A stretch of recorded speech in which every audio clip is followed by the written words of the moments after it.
국민의힘 전당대회를 바라보면 이러면 완전히 나가린데 라는 영화 신세계의 대사가 떠오릅니다. 범죄 조직의 지도자를 뽑는 과정에서 제3자가 개입한다는 이 영화와 같은 일이 국민의힘 전당대회에서도 보이는 듯 합니다.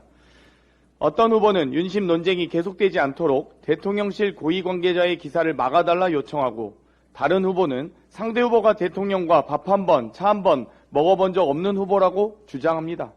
심지어 대통령의 멘토라 소개되는 인사는 안철수 후보가 당선되면 대통령이 탈당할 거라고 발언했습니다.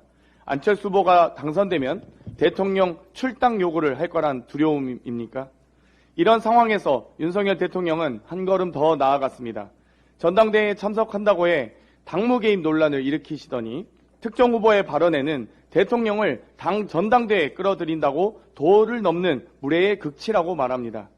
국민은 2016년 20대 총선 당시 김무성 전 새누리당 대표와 친박계가 벌였던 공천 전쟁과 옥새 들고 나르샤를 기억하고 있습니다.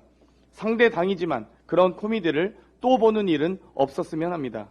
국민과 민생을 생각해야 할 여당이 이렇게 망가지고 있는 상황은 주변 측근 관리를 잘 못한 대통령의 문제가 가장 큽니다.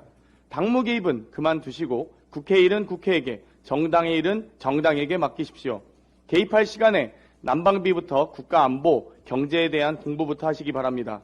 타국 국기에 대한 경례의 절차라도 좀 알고 외교 순방을 가시기 바랍니다. 역술인 천공이 윤석열 대통령의 새 관절을 물색하는 과정에 개입했다는 의혹이 계속되고 있습니다. 대통령실은 이를 가짜뉴스라며 보도한 언론사 등을 고발로 대응하고 있지만 마치 진실의 불씨가 커지듯 국민적 의혹으로 번지는 모양새입니다.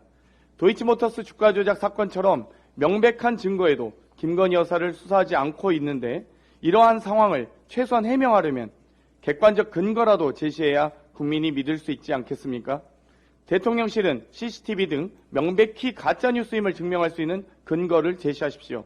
왜 당사자가 쉽게 증명할 수 있는 일을 이렇게 어렵게 처리하려 하십니까? 거짓 의혹의 결백 증명 요구가 법치 위반이라고 주장하신다면 어떠한 물증도 없이 계속되고 있는 이재명 대표에 대한 수사야말로 법치 위반 아닙니까? 사실은 이렇습니다 라고 발표하시려면 최소한의 객관적 근거 하나는 넣으셔야 합니다. 무조건 거짓말이다, 고발하겠다고 협박만 하시면 아무도 대통령실을 신뢰하지 않을 것입니다. 천공 청문회를 제안드립니다. 대통령 관저 선정에 개입했다면 이는 엄청난 국정농단 사건입니다. 관저 개입은 곧 대통령실 이전 개입과 연관이 있기에 엄중한 조사가 필요합니다. 천공 청문회는 대통령실과 아무런 관련이 없다는 천공을 비호할 이유도 없고 억울한 누명을 벗을 절호의 기회가 될 것입니다.